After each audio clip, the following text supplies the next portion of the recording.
What is going on, guys? It is our week 14 recap. Me and Kaylin are smiling again. Shane's not here, which only means one thing.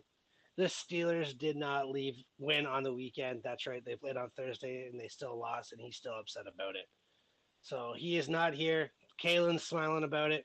I'm happy. My Bucks snuck one out, which was huge for us. We got a big show today. We do have a special guest popping on. He should be here in the next few minutes. He's on a big time crunch. We'll leave the suspense for that. We got a big show coming though, but thanks always to our good friends at Joe Cool's. Always making sure we are hydrated. Liam's drinking them right now. You cannot see him on the screen, but he is enjoying a couple toboggans. Kaylin's probably drinking a Pepsi. I already drank mine, so I have to go to the fridge in a second, but I keep talking, so I got to hold off. We got our good friends over at Coolbet. We got a lot of odds coming in this weekend. I made a little bit of money on them last night with the Grey Cup. We're going to dip into that. And a big congratulations to our first ever real professional athlete guest was Tanner Gaskill. And him and the Winnipeg Blue Bombers won a Grey Cup in crazy fashion last night in overtime. Mm-hmm. And outside of that, I said I took the Blue Bombers before the season started.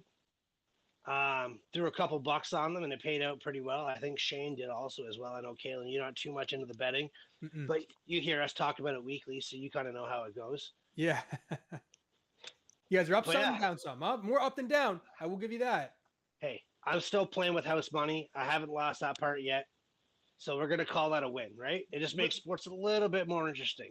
And anybody that wants to sign up for Coolbet, they get to play with house money too, right? How do they get that house money?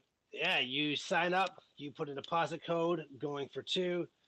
Well, then we're going to Coolbet will match your deposit up to $200. We will throw you an extra $25 when you let us know. So you got $225 of house money. It would make no sense not to play. Right? Hey, we cleaned up last year at the Super Bowl. Yeah.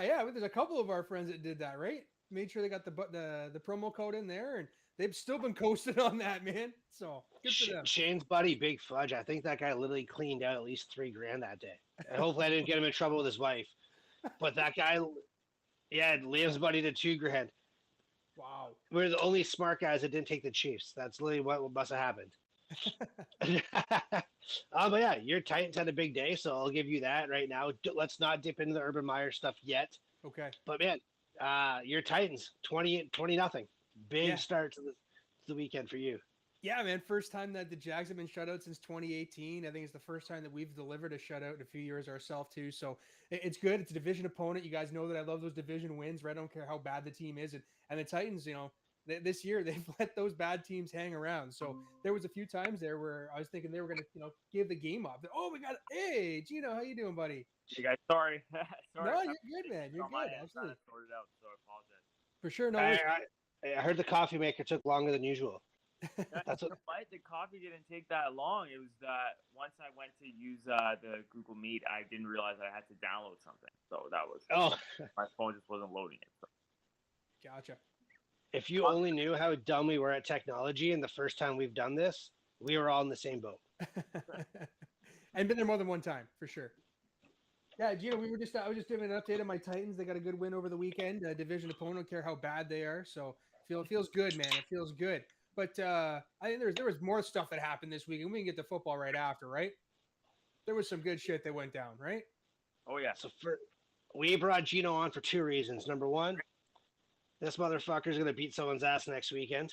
That's the main reason. This weekend. Let's go. This Saturday. I guess in my eyes, football's not done yet this week, so it's still next weekend. Fair enough. I know it is Saturday or Friday night you fight? Saturday. Up in Niagara Falls? Yes, sir. For all at the sold ball. out? I hope so. I have no idea. Tarps Off Fight Club, 1. Nice. Now, how many fights are going down that night? There will be 7. 7 fights. Okay. I am the curtain jerker, so I'll be the first fight for the first guy to walk in for the first fight for the first ever show for Tarps Off. So wow. So you set the tone, man. Be setting the tone. Yeah, that's right. Are you walking in shirt on or shirt off then? Probably shirt on. Shirt on. I'll be shirt on. Now, I don't want to hear too. Don't give me your game plan or anything, right? But like, what have you walked into this fight preparing? Like, was there anything that you thought you had to change? I know the last time that we talked, man, it was coming off of a chance when you could have fought. I can only imagine how itchy you are right now to get in that ring. So, what have you been doing for the last couple months? Yeah, I mean, we've been working the whole time. We were looking at we were initially looking at November, and then it just didn't pan out. It wasn't anything too major. Like, we kind of knew that this was going to be the set date. Yeah, like the game plan. I mean, the game plan, I guess, shifts a little bit just because it's just a different body. But it's a good fight. It's a fight that it's a guy that I've wanted to fight for a very long time. Okay. Is there some blood there, or are you guys like just old sparring buddies? What's going on there? No, we were on this personal like that. Just we've been on the same team together for years. He fought an old teammate of mine a gang of times, Maddie, as Chad would know. And no, I guess I've just known this guy to get a lot of opportunities, and I just see him he's always messed them up, and I feel like he's just been given everything on a silver platter, and he got opportunities that I wanted, and I'm here to take take that shit and make it mine. So take whatever. Wow. I mean, like that. He said it wasn't blood. To me, that's there's some bad blood might be brewing there, huh? It's not personal, but there is a motivating factor. All right. I asked for this fight since when fights started coming back, and they were always like, we don't know, it can't happen. This guy's, he's a bit of a flop and things like that. And I was like, so why does this guy get all these opportunities if he's like this? And then I kind of admittedly gave up on the whole idea of it because, again, the one thing was it was one weight class above what I wanted, but I was like, I'll take that fight all day. I think I'm a stylistic nightmare. And then I was trying to get ready for this tarps off, and I kept having opponents either say no or drop off to compete with me, whatever reasons they had. And then I would say 3 weeks ago, they said, well, what about him? And I said, absolutely yes. And I mean, it's funny because I didn't think I was going to be fighting, so I'd gotten to eat my sorrows away, and I was kind of very upset. And I bought a pizza to kind of eat my sorrows because I was really like, I don't know what I'm gonna do. Like, I'm gonna wait another year to compete. Like, what's happening? Like, what am I doing? Like, what are we doing here, right? And then they offered, literally as I was walking inside, the pizza in hand. They go, well, what about Noah Croswell? And I was like, yes. I'm like, for real? Yes. I'm like, ask him right now if he's down, because I can't eat this. So, I literally has 5 minutes right now, right? He has 5 minutes to make up his mind. This pizza's happening. I started asking right now because I will finish this thing, right? And I'm like, don't fuck with me. And he's like, yeah, he's in. I passed it over to my girlfriend. I said, I can't eat this. I got the fight I wanted. Went for a run. So that was the way it went. Beauty. So did you same weight class, movement any weights at all? What are you doing here? Yeah, so it's the same weight class as the initial, like the fight in September was going to be, so at 35. I am a 25er, so but one thing I did is I did get back into the weight room for this one just to kind of put on some size, which is something I didn't do for the last one. I felt like, and I've only felt positive effects from doing it. I committed to it 2 times a week. Again, the last one I didn't do any. So, I in every way it's better. Like I'm healthy. Like I can honestly say I feel my body feels better, and I'm super motivated. I could say I've never been this motivated for a fight, and I'm really for this, and I'm going after it with all I got. So it's amazing. Now, is it playing anywhere? Like, can we watch it online? Yeah. So it'll be on Fight TV. I can post the link. I'm going to post the link in my social, like on my Instagram, like in the bio. There's tickets still available, I believe, but you can also buy a pay-per-view. So so if you want to watch it, feel free. However, you support it. It's a really good show. I can honestly say there's some really, like, they've been a really good promotion. It's been cool, and they actually have put on a really good show. So there's a lot of really genuinely good talent on the show. so it's exciting. So it's cool to be able to open the show for some of those guys and kind of take that tone for everyone. Oh, okay, right, man. All right, so the other reason we brought you on here was you're obviously better at fighting than I am, which means you're definitely better than Kalen is at fighting. No one can even see Liam. He doesn't talk. So we had a massive card on the weekend. You and I were kind of messaging back and forth through it. Kind of gave you a heads up. I was going to ask you a couple questions about this. Yeah. What did you love about 269? What were you upset about 269? Did you see the belts going the way they went? How did you feel about everything? Because I know for me, the Pina fight, I think that shocked the world. Yeah. It was actually crazy. I was telling Kaylin that night, I was like, so I literally saw the odds, and I was like, I'm literally going to throw $5 on this and just see what happens. Like, I've lost, I bet, like, I've spent and lost and wasted $5 faster in my life. She won, and I was like, man, that's won $40. I did nothing. Yeah. And I realized I never hit confirm. Oh, no. Yeah. I was, and I couldn't stop laughing because I was Tech Guy Chad for you guys. Tech Guy Chad. Yeah, Tech Guy Chad. Yeah, that didn't work out. Like 1,000? Right? Yeah. Stupid. Yeah. Stupid. Him and I are definitely in different tax brackets. Or the payout wasn't. I get some people were like, "Oh, they could afford to do that," but I'm like, the payout sucked. Why? What's the point? Mm-hmm. There was no gain to betting on Nunes. No, somebody said, I'd say it was 50 million you put down, you'd only make 5 million on 50. It was ridiculous. Now I did go to high school with this guy who's a little cousin or something. He was sending me the screenshots. He bet his whole paycheck, $550. He made $5,000. So good for him. Like that was on the other one, right? So I mean, stop while you're ahead, little friend, or go to Cool Bet and have some more fun. But yeah, what else did you like about the card outside of like that? So here, I'll go with one thing I didn't like about the card. I didn't like the placement of the fights. I thought that it was a bit of a disservice to Dominic Cruz to put him on the prelims. And I'm biased because I'm just a big Dominic Cruz fan.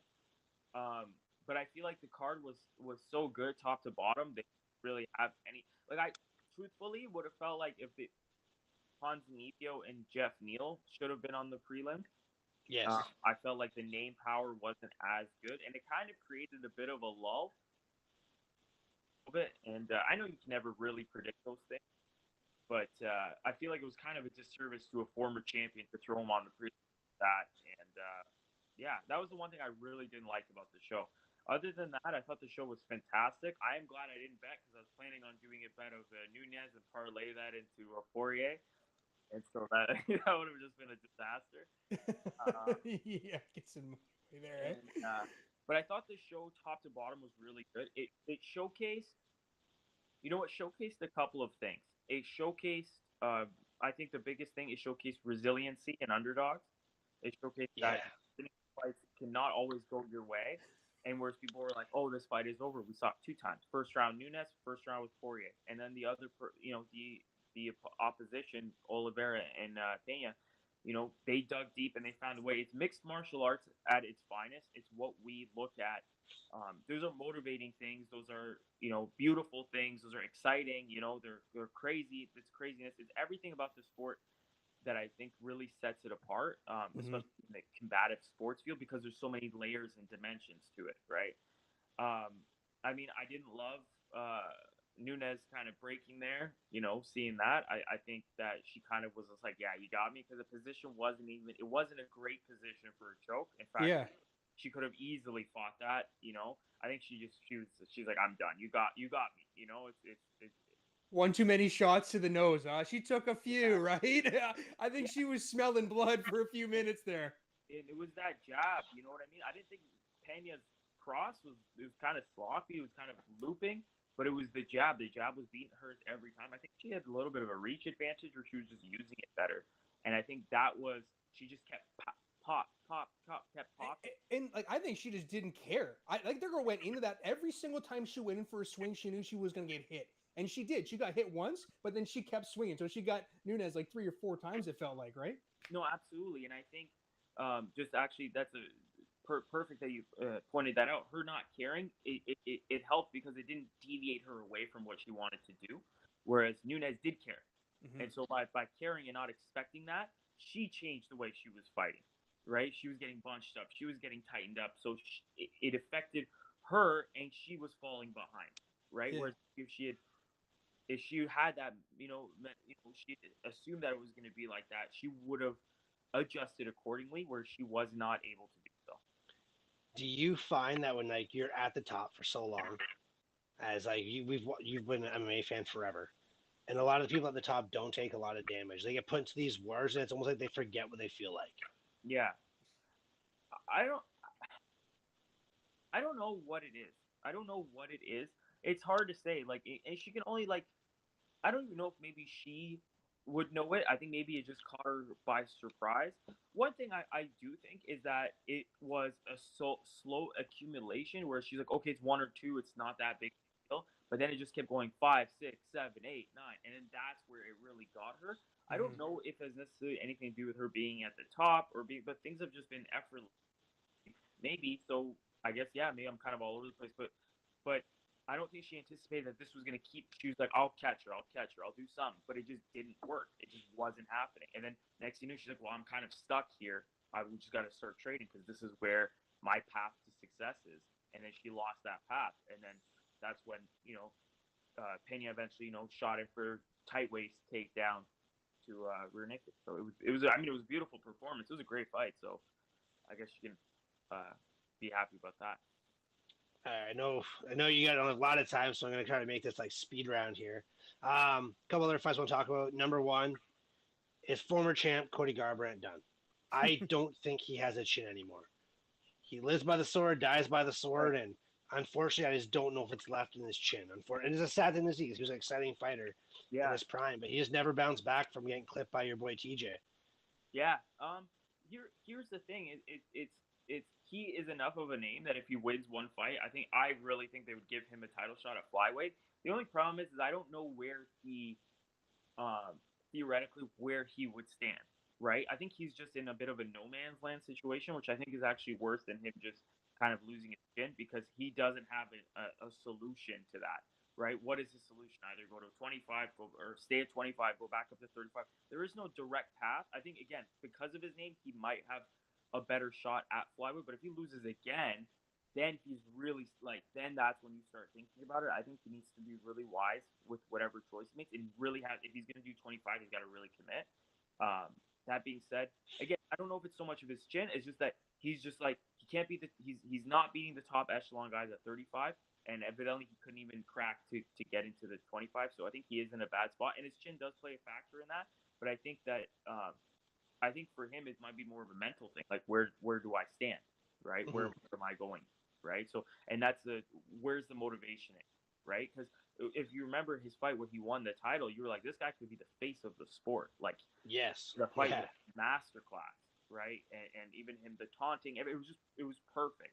And then he just never been able to get back to that. So I feel like if he had stayed at that, he would be the face of the sport right now, and he hasn't been able to do so, and I don't know if he ever will. I think he's just more or less what I'm getting to. I think he's in a no man's land situation, whereas maybe his chin isn't great enough to be at 125, but he just can't crack with the other 35ers.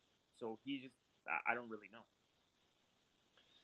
And lastly, as I said, I don't know. I don't know where I see Cody. Like I was a huge fan of his coming up on his come up.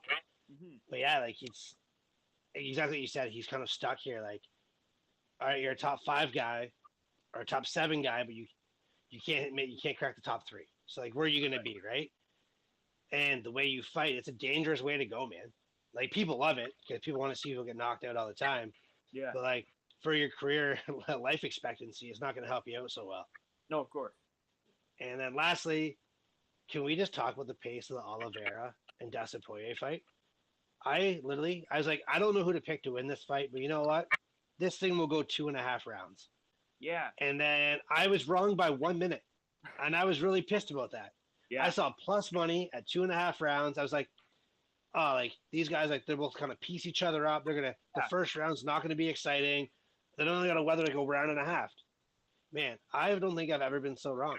I would have made the same bet, so I don't fault you for that. I think You know what I liked about it? I liked that fight for Oliveira a lot because Oliveira's always had that thing where he breaks. Well, that's this common mentality when it comes to him, and he hasn't exactly. With these last few fights, he's showed that when times get tough, he can push through. Right? That was the will has now matched up with the skill. So it's a beautiful thing to see. I don't even know what. Maybe Gaethje's got a shot, but again, it's the same thing. But yeah, it was such a high pace. I know watching that first round when they were going, I was like, "There's no way." And I think maybe when he hooked the gloves, that was his TSN turning point. So and then if you ain't cheating, you ain't trying. That's what Al Davis taught us back in the '70s. He didn't say anything. He didn't say the ref didn't see anything. So hey, man, sometimes it pays. So and for him, it did. So. No, it was a great fight. You're right. The pace was very, very high. But that pace being high is usually when he would crack when the pressure was on, and he broke through that. And you got to see once he got to make it his pace, which was a little bit slower, grappling kind of sandpapery pace. He was able to show his skills, and it was great. All right, man. So the last thing, your fight this weekend. We'll say for your sake this weekend. We finish inside the bell or what? That's the plan, man. The plan is to dominate. The plan is, I've been waiting for an opportunity for 2 years to get back in there. I've never been more motivated. The plan is to really show. The plan is to have a masterclass performance. I will go after him for 3 rounds or until he gives up. As I say, water is wet. The sky is blue, grass is green. I'm going to whoop Noah Croswell's ass October 18th or December 18th. Those are only factors in life. You've just been so sure of this. You knew 2 months ago, before the season going down, that you were going to whoop his ass, right? 100%. I've been sticking my finger. I remember saying like, "Who wants smoke?" I was like, "I'll stick my finger in his chest all day and say I want it. Bring it." All right. We're ready. So got a great team with me. So we're gonna make the most of the opportunity. We're gonna make life fair. We're gonna make life fair. So. All right, Gino, we love it. We're gonna talk after you win. That's how it's gonna go down. And we wish you nothing but the best of luck. Thanks for coming on today. I know you got to train. I know you got to go and train now and get the final weekend. So go take care of yourself, man. And thanks for coming on and go do your thing. Hey, take care, guys. Thank you. Hey, Gino, See ya. good luck. See ya. So, Kalen, would you want to get punched in the face for 15 minutes? No, man. You guys are. It's like psycho. It's the same type of sociopaths that got to be goalies in any sport that would be a fighter. Like, I'll be there to watch it, man. You're not slugging me for fun for 5 rounds. It's just ridiculous. It's really funny because, like, he was talking about the Amanda Nunes thing, and, like, she just kept walking to the jab, and then eating it, and, like, she kind of cracked. And I was like, and I was watching it happen, and, like, I kind of giggled by myself on my couch, and, like, I am nowhere near a professional fighter level. I will not say that. I have been in numerous fights in my life before I ever started taking up boxing. I remember the first time I sparred and get popped in the nose by a jab. And I was like, what in the fuck did I do here? Like, why did I do this? Like, man. Nose instantly, like, didn't break, but, like, in my mind, my nose just exploded. Yeah. Instant water in the eyes, deer in the headlights. I come to the corner, my coach is like, it's okay. He's like, we're just sparring. They're not going to hurt you. Like, it's going to be all right. And I was like, and in my brain, I was like, man, like, this is the dumbest thing I've ever done in my life. I literally have to go back out there for 3 more minutes and get punched in the face again. And then, like, the more you do it, like, you get comfortable in that situation. But I don't think it's ever comfortable getting popped in the face. I don't care who you are, how many times it happens. But like you said, there's something, a different trigger in your brain that makes it okay. I was like 8 years old, I think, when my sister smoked me in the face with an encyclopedia, right in the nose, too. And I remember that feeling, that burning feeling, man. And I realized really young, it just ain't for me. Not happening. A new way of saying hit the books. I had to say it. Up, bro. Smoked me so hard in the back of the All car. right. Let's do what we do now. We talked about fighting. Mm-hmm. We let someone else take the lead because we are both idiots and we think it's fun to watch, and that's where it ends. Yeah. Football is our bread and butter. Let's get back to this. 2 games on the weekend that had crazy endings. The Bucs came out, lit up the Bills. I literally shut the game off. Did you go to bed? Yeah, exactly. You went to bed at halftime. I put on the Grey Cup, and I was like, all right, I'm going to watch my boy Tanner, my former player. This has meaning. The Bucks are walking through with this.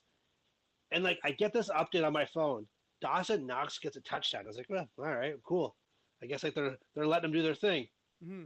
So I tap it, though, to see. Next thing I know, the game's tied. I was like, what the fuck do I do now? I only have one TV. So literally leave the Grey Cup on, pull the phone out, watch my Daz in.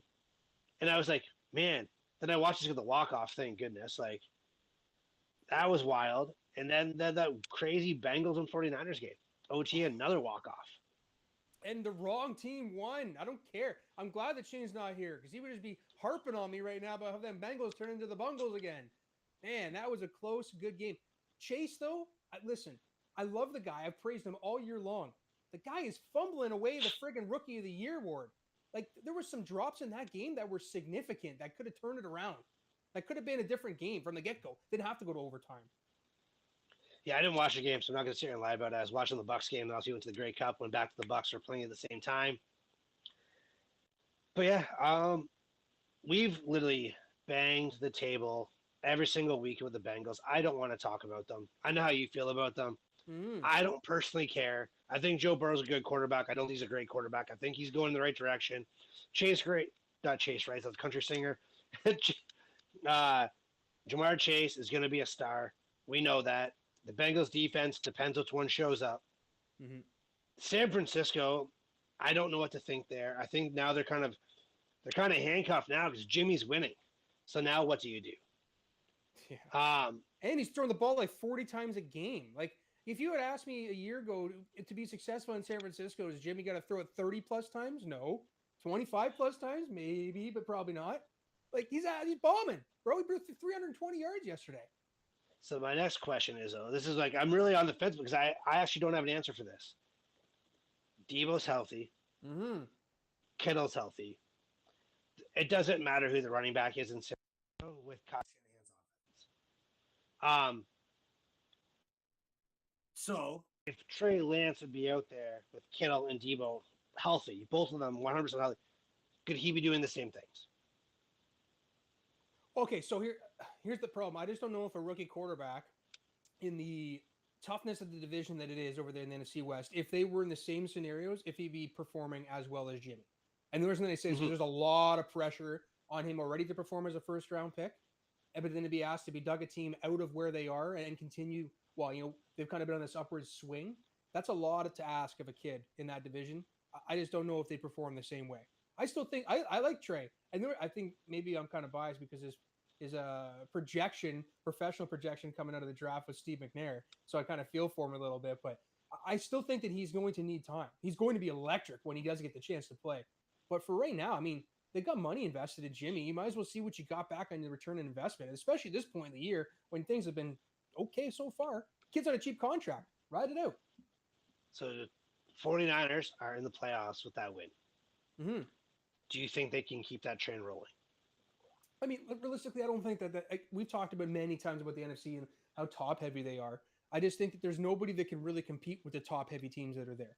And we're going to find out tonight. I mean, this game tonight is going to be an absolute – this is the barn burner. This is a Monday Night Football game that everybody wants to watch and wants to see. But what type of Rams team is going to show up? The team that can't play teams above 500? The team that can actually play people in their division? We don't know. But the Cards, I mean, they're tough. I don't think that LA's going to have a lot of guys, I think, that are on the 1-9 list, too, I think, right now, right? I know Jalen and Higbee got put up one. Okay. They got 1-9. That was the last I saw. It was just the two of them, and that was on 4 o'clock. So that's not going to help matters at all. But, I mean, like, we'll get to see what kind of Arizona team it is. Now, the San Francisco doesn't matter. Get to the playoffs, are they going to be happy with that? I mean, I guess.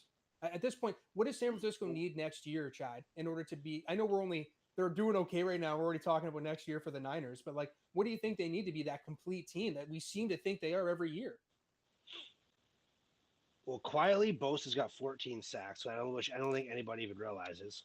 No, I didn't until you just said it right now. I would have thought he was single digits. I found out on NFL AM. I'm not taking the glory for that. That's my girl Kay Adams throwing that stat in my face. But yeah, they got a pass rusher. We already knew that. Their linebacking core was banged up this year. So they're going to be okay there, I feel. But their defense has been banged up so many times. There's a lot of receivers in that conference, in that division. You need some bodies who are going to shut them down. Their offensive line's good. Their defensive line's good. Quarterback play, like Jimmy took them to a Super Bowl. So I don't think the quarterback play, like, I don't think he was healthy the first half of the season. I don't think it matters who plays running back there. Really, I don't. If they have a healthy Debo and Kittle, that offense is going to roll. But I just don't know if they can stop those stars that are in that division. Yeah. And if Russell leaves, well, then that opens a door, which that's a topic for a different day. But I think, the 49er team, some back-end help on defense. But the fun thing I thought about today was, who would have thought it was two former Patriots that helped the Patriots this weekend? What do you mean? The Bucs beat the Bills. That Okay. gave them that gave the Patriots an extra game. So that's Tom Brady. Jimmy beat the Bengals. Well, that knocks the Bengals down a couple spots. And it's like, who would have thought that the two former Patriots are out there helping the Patriots? Like, I thought it was kind of funny. Yeah. Belichick's always winning. It's just another conspiracy. I don't think he's ever won Coach of the Year, has he? Yeah, 3 times. Has he? Yeah. When was the last time that he won it? 2010. 2010. I was doing my write-up today for Cool Bet. Okay. They can't bet on Coach of the Year, but I was doing my Coach of the Year, my comeback player. We'll see the surprises. But as you can tell, Belichick was one of my guesses. So I was doing some research on it. Look it up, and he won it 3 times before. So this could be his 4th. Mm-hmm. I don't know if it could be anymore. Yeah, I don't know. I still like Cliff Kingsbury, man. The guy went 2 out of 3, 2 divisional wins with a backup quarterback. Mm-hmm. And they're rolling right now, right? So who knows? Kansas City Chiefs did it again. Those son of a bitches did it again. And they did it after something we talked about last year that you really don't like, right? Yeah. What happened in KC, Chad? Oh, I know. I wrote that down there. My topic says Raiders dance, then play sub is what it says on my sheet right here. Yeah, you dance on the logo. You deserve whatever happens to you. I am so happy that happened. Mm-hmm. But this Chiefs team, they're clicking. Something's rolling now. It's crazy how I actually do believe the addition of Melvin Ingram is helping that defense. It's letting Chris Jones go back inside, man. Now you have two forces on that D line. You can't cover forever. Yeah, and it's really helping them out, and they're figuring it out on the back end too, which is huge. Well, I mean, what's really helped them is the turnovers. They haven't had, even if Patrick Mahomes hasn't thrown a touchdown in the games he didn't throw touchdowns, he wasn't turning the ball over either. And their defense is turning the ball over. It's getting the ball back for that offense, which is in turn scoring points. I mean, they're doing it really, really well too, right? But we saw that yesterday. They got the ball at timely chances in the game to get the ball. When the Raiders could have done something early on, they got screwed. And it was good players too. It wasn't like no-namers. Hunter Renfrow was the one dropping the ball or fumbling the ball, right? Casey, has really proven a point here in the last few weeks with their defense. Steve Spagnuolo has saved his job. What a quick turnaround that was. We were castrating that guy 2 months ago. We weren't the only ones, Chad. Nobody understood why the guy had a job at this point, or at that point when we were talking about it. So he certainly has saved himself. It doesn't matter. They could lose every game for the rest of the season. I think he'd be able to stick around next year. The Chiefs are a scary team. I still believe in the run game in the playoffs. And I know the Chiefs have been able to win it without the run game in the past, but I think that when you have teams that can run the ball against them, they're going to be in trouble. And if you take Patrick off the field, and just like they've done with Tom in the past, you keep him off the field, you will win the game. And the teams that have been successful against the Chiefs are teams that run the ball well. So we've had this talk numerous times, and I keep talking about how the Chiefs can't run the football. We've had, once again, there's certain things I've been hitting the hammer all year about, and that's one of them. And unless even if they play at home, like Kansas City gets cold, man. Kansas City gets some shitty ass weather in January. Yeah. They got to figure out a way to stop the run, and you got to be able to run the ball. So, in playoff football. So yeah, we'll see how it goes. But yeah, no, that Raiders team, I think it's just they just got exposed. They got to wash their hands of them. Well, and do we give them a hall pass? That was my question. We give the Raiders a hall pass for this year. See, that's what I don't. Okay, so I was watching pregame.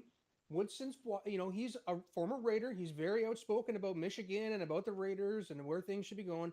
And what he said was that if the Raiders lost the game, that everybody should be on the hot seat, including Mayock. Everybody, from top down. They didn't just lose; they got blown out. I can't wait to hear what he has to say next week about that. Talking about a pass, I don't know. Yeah, there's passes. There's certainly some passes that need to be given, but Gruden also got a really veteran coaching squad around him. It wasn't like a bunch of kids took over the team either at the same time, right? So maybe kind of need that old school mentality for his ways. Yeah, exactly. But maybe this goes to show really what his scouting ability was, or what his talent acquisition really was. Maybe this is showing with the team that he decided to build. That when he had the input there, maybe Mayock does get the pass. But the head coach, man, I'm sorry, it was a feel-good story the first couple of weeks. It's over for him. Do you think their next head coach hire is a young up-and-comer? With the Raiders, man, I have no idea. For all should it be a young up-and-comer? Think about Crab Coach Joe, man. I have no idea. I'm talking from LSU, right? Yeah. That would be. But that's Oakland or Las Vegas. I have no idea what type of coach they could actually go and grab, because they're such a dark horse type team, and where they are right now, like who's available out there, who grabs your mind right now? Because if Mayock sticks around, there's got to be somebody to lead the charge, because it's going to be a couple of years of dark days there in Vegas for at least the next year or two. So who's available? I think it's still got to be I don't know his name, the guy up in Buffalo, like the defensive coordinator. The OC. Oh, I remember his name is right now either. Dowell Loggins? The one that we thought was going to LA last year with Herbert. That guy. Devil? No, I can't remember his name is. You know what I'm talking about, though. Darren Beverly, yeah. I still think, I think Derek Carr has never been given a quarterback coach. So let's see what can happen. Look how good he can be as a veteran. I don't think there's a kid coming in that's better than him. So if you put a coach that's going to benefit and watch him grow, he's not old yet, man. He's not even. I think he might just be 30 now. Yeah. Well, the weird thing about that coach from Buffalo, man, and here's where I think he's lost a lot of points for teams around the league as a potential coaching replacement. He doesn't run the ball. They didn't run the ball the entire first half against you guys. I know. Ridiculous. I know. And then I think he finished it with his running backs with 7 carries last week, and then they had 8. We talk about today. I was saying to Cindy, talking about rushing attempts and rushing yards, and I said that most successful teams will be able to get a 100-yard rusher. They're going to average 130 yards rushing and have one of them being a 100-yard rusher. Successful teams, typically successful, especially the playoffs. How is Buffalo supposed to be successful when they run the ball 22 times and 14 of that is coming from their quarterback? You can't do that in the playoffs. No defense going to allow you to do that when you get to the playoffs. Does Cindy just smile and nod at you when you try to talk to her about football? Because that's what Ashley does to me. And then she just goes, "Okay, dear," and gives me one of these little pats. She lets me get my rant out, and then she's like, "Okay." She's getting better. Sometimes she repeats back some of the words that I say, and I think that she's doing that to make me feel better, as if yeah, I'm listening to you. So that's whatever. And I just get the "Okay, dear." God's love, we don't have a choice. Mm-hmm. Can't. I was taught one thing growing up. It's you can't love them and you can't shoot them. So, unfortunately, we got to take the first one. Yeah.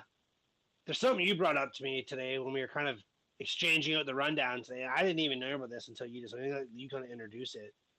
What did Urban Meyer say about Trevor Lawrence? Because I actually didn't know anything about this until you said it.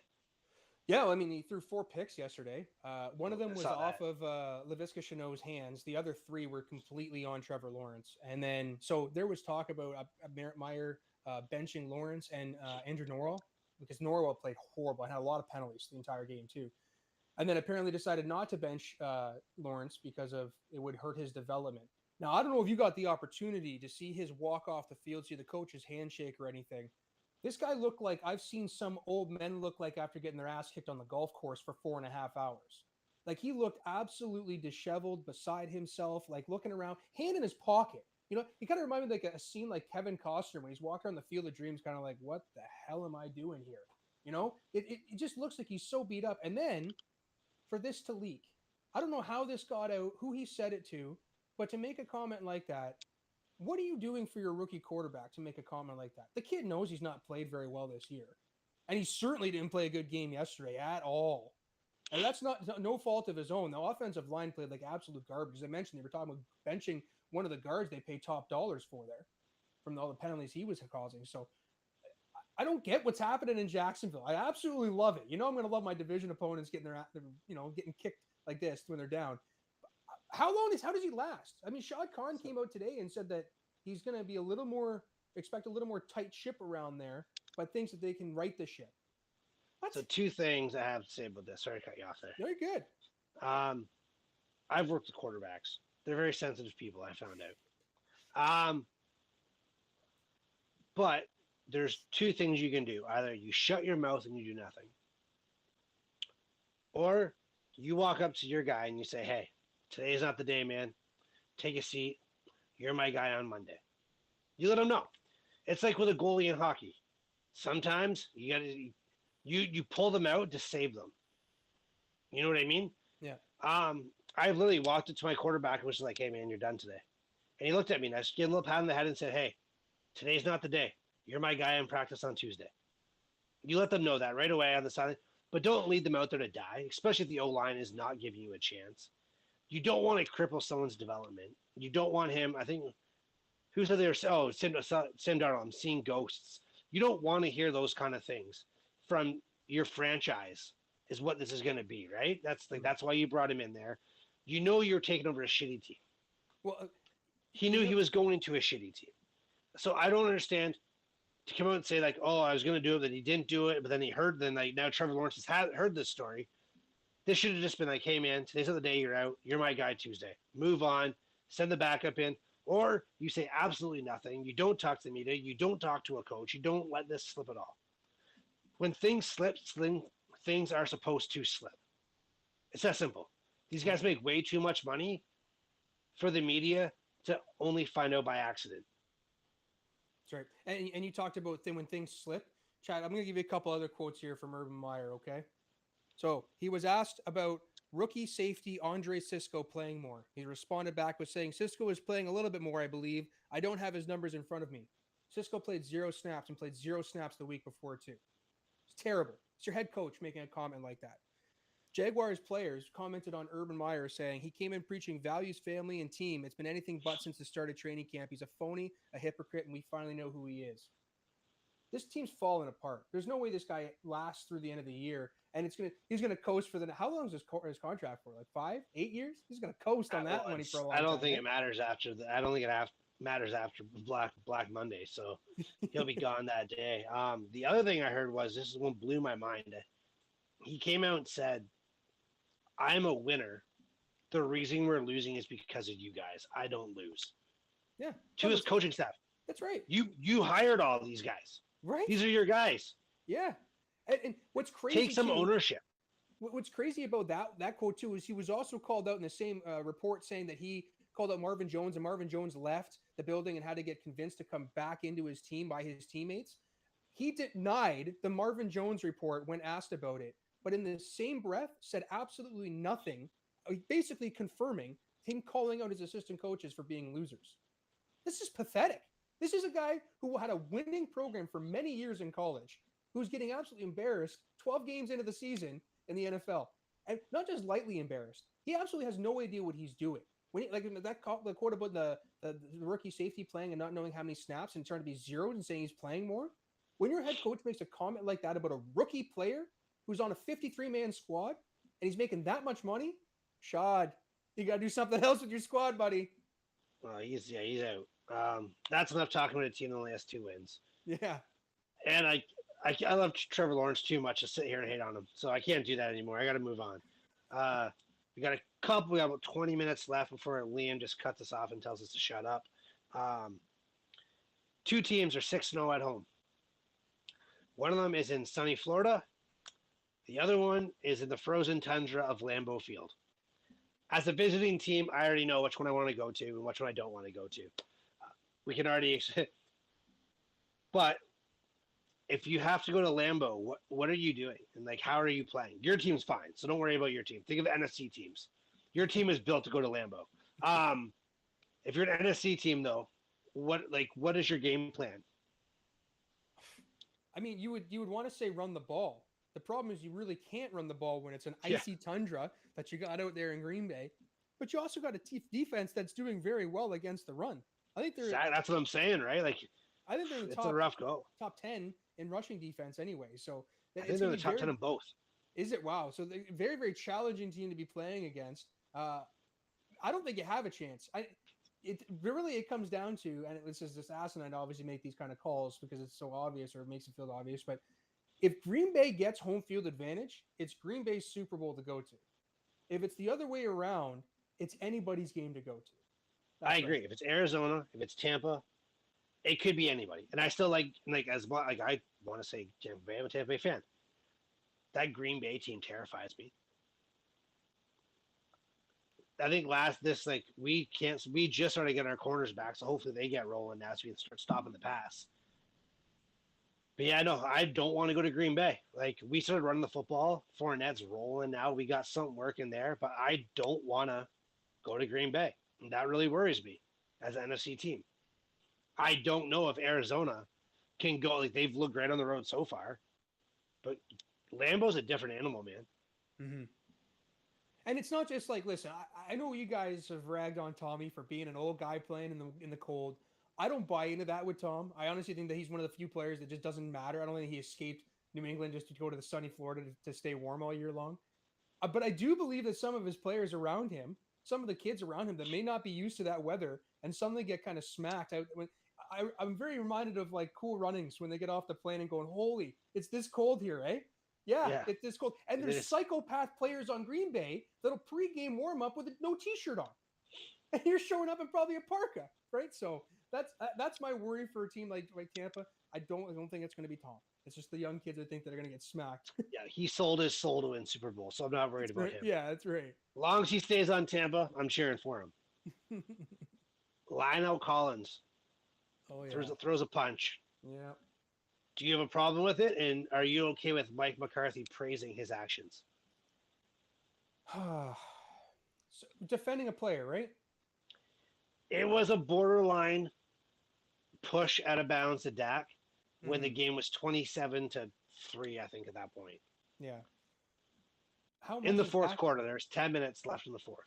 And how much is Dak making again? $38 million. Yeah. I think Mike has to be okay with that. You know what I mean? Like you're winning. Your quarterback who's worth a lot of money just got beat up or pushed around, sorry. Your lineman's job is to protect the quarterback anywhere on the fucking field. I'm okay with it. This is 100% my hockey background coming in full force. I was taught when you were 7 years old, if someone even looks at your goalie the wrong way, the gloves hit the ice, win or lose, you're going to battle. Football, you touch my quarterback, I have no problem with that, man. You got to stand up for your guy. I know a lot of people are like, well, you know, it's the heat of the moment, and you got to like think about what's the cost. No. We saw what happened to Dallas last year when Dak didn't play. They cannot afford for him not to be on the field. Mm-hmm. And they need guys to think twice about taking a split-second hit. Especially, he was running out of bounds. It wasn't like he was turning up the field to make a play. Whether he threw the ball or not, he was running out of bounds for a 3-yard loss. So I am 100% okay with it. I read a couple things online saying what guys were just blasting Collins. I think those are just guys that don't like the Cowboys more than the actual guys that understand how sports work. Yeah. I just want to hear somebody else's opinion on it to make sure I was validating my own more or less. I just need to feel good today. Big news for you. Derrick Henry. They're saying he could be back for the playoffs. Terminator. And it's looking really, really good for him. Mm-hmm. I didn't want to start off with this because I figured we would never talk about anything else. I knew we had a guest coming on. So I wanted to put it here so I can cut you off so we can make sure we can get to the final last game, last part of the game tonight. But with Derrick Henry back, do you think it's a real deal? Do you think it's a real thing? Like he can be back at Derrick Henry level, or is it just he'll be on the field to keep defenses honest? So I think that he's going to be back at 3/4 of. I'm not going to look for 30 carries out of Derrick Henry coming back from that injury. Okay, that's just not going to happen. Okay, I still think that a 75% Derrick Henry, who's still, I think, at this point, fourth, maybe third or fourth in the league right now in rushing still, is better than the vast majority of the NFL, especially walking into the playoffs. And it's going to help to keep the defenses honest. Chad, I know this just feels like a really special season, man. Like with all the players coming back at the very end here healthy, we were able to pick up Zach Cunningham off of waivers. I mean, that's a huge bolster to our already very surging defense right now. And Derrick Henry may not have to be asked to play run the ball 30 times with the way McNichols has been playing and having Dontrell Hilliard back and everything too. It's been nice. It's been nice. So, I took Tennessee to win the AFC. I told you that weeks ago. Yeah, get that wallet open, man. It's going to come to you. Plus 525 is what I got them at. And that was when he was still playing. Mm-hmm. It is now at plus 800. Oh, put more money on it. Put money on it, Chad. Come on. Do we dip into the Going for Two account and throw some dollars as a team here to fund our next Christmas party? I think it'd be a great idea, man. Honest, that's but if we lose, you have to fund the Christmas party. So, there's a loophole. I don't know. That's a hell of a trade-off there, man. We've talked many times about how easy the schedule is down the stretch here, right? New England's got a tough schedule down their stretch. I mean, it's anybody's game between. I think it's going to be between them and us, really. I think for first. So, but plus 800, Chad, you have thrown way stupid things for higher payouts than that. Come on, man. That is true. Like I did once say that Cool Bet should have a breathalyzer. I said that as I was betting on Russian table tennis at 12 a.m. So. Yeah, I mean, you messaged me almost immediately after you put that 525 bet down on the Titans. Yeah, so and then today I can't believe you're even like half guessing yourself at plus 800. Well, I don't want to double dip. That's the problem. Oh yeah, that's a big investment. Okay. Well, we got like 12-ish minutes left before Leon gives us the thumbs down. Quinn Ayers, Ohio State. He's going to Texas. You might have a guy. Yes. 5-star recruit, right? Listen, we've had a lot of, well, not a lot. We've had quite a few 5-star recruits come through in the Sarkisian years, and they've really panned out. If this kid can work out to what he's projected to be, and now, mind you, he's going to be the bridge till we get to the SEC. He's really going to have the opportunity here to beat the hell out of the Big 12 over the next couple of years, and whoever happens to join the Big 12 in the last couple of his career there before he goes off the NFL, hopefully, anyway, for him. But he's going to have a hell of a career and a hell of an opportunity, especially with Oklahoma in flux right now, in getting their coaching situation figured out, right? So I think Texas he's got a really good opportunity there to have a lot of fun in a bad conference. Good for him. Well, it's a quarterback-friendly conference. Let's just want to say that. Yeah. Yeah, it was really funny because I don't know much about this kid. I don't really follow a lot of Big Ten ball, so I'm not going to sit here and lie and say that I do. But when they were talking about this kid on every sports show that I've seen the last 2 days about him transferring out, I was watching the Grey Cup last night, obviously on the ESPN feed because I don't have cable. And during the game, they talked about this kid, about him transferring to Texas. It went across the ticker with the red breaking news. Yeah. Significant, right? I mean, like they stopped the McAfee show to talk about this today. McAfee doesn't really talk college football.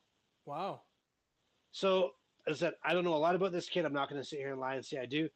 But with that kind of hype coming behind them, like, that's got to be a green light for you. Oh, man. And maybe that's something that, like, what can that bring into Texas? Well, when you have your guy for the next 3 years. Well, yeah, 3, hopefully 4. I doubt we get 4 out of them, but it'd be really nice to get we're going to get 3 for sure. And as I mentioned, that SEC bridge, we need the hype. We need somebody to build up our program which is ridiculous to say about the Texas Longhorns football program being built up, but they're going to need that before they get to the SEC to be able to compete with those big guys. If you can build a winning program and prove something with a kid like this, get him off to the NFL, players are going to want to come play for you. They're already going to play in the SEC. Maybe now they don't have to go play for that second tier. I mean, at this point, I consider Florida second tier SEC program. So maybe you can go and play for a team like Texas, who's going to put a lot of money into the training and get a great education. That's what you're actually going for playing ball there. Communications, right? School first. They're student athletes. Make sure you get that right. But I mean, to go to a team like that versus going to some other SEC team that you're just in the SEC to be in the SEC, that's what I think Texas can get out of this. We like I mentioned before, we've been able to pull a few 5-star recruits. We've lost a couple in the last year or so in the transfer portal last second, unfortunately. So it's nice to pull this in, and hopefully this starts the ball rolling. If Oklahoma didn't lose Lincoln Riley, I don't know if this happens. Really, I don't. Oh, sorry, 1 second here. I'm just literally logging into CoolBet to make sure my bet's good for tonight. And to place the Titans bet? Well, that's maybe. Yeah, they're like, can you please verify? I sign in like 14 times a day, man. You know it's me. You like probably can smell me through the computer screen. Gotta get that stuff right in the veins, you know. We do have a game tonight. We haven't really touched on it. Huge NFC matchup. In the words of Donald Trump. Huge is what we're going to call this one. What do you expect, especially with Jalen not in? Shane's already chiming in to make sure that his voice is heard from afar. He didn't want to talk about his Steelers. I can't hear him over the tears falling out of his eyes. Yeah, but he had lots to say about this game. He's got his single game parlay on the Bet Builder. He's saying Connor 2 touchdowns. Each team over 2.5 touchdowns, so 3 touchdowns aside. And then he's going Stafford 300 passing yards and is paying plus 1,100. Wow. So so he's just assuming no one's playing defense tonight by the sounds of it. I did not go as high as that. I did build one up as well. I'll let you give your rundown of the game as I pull my bet up to share. Yeah, sure.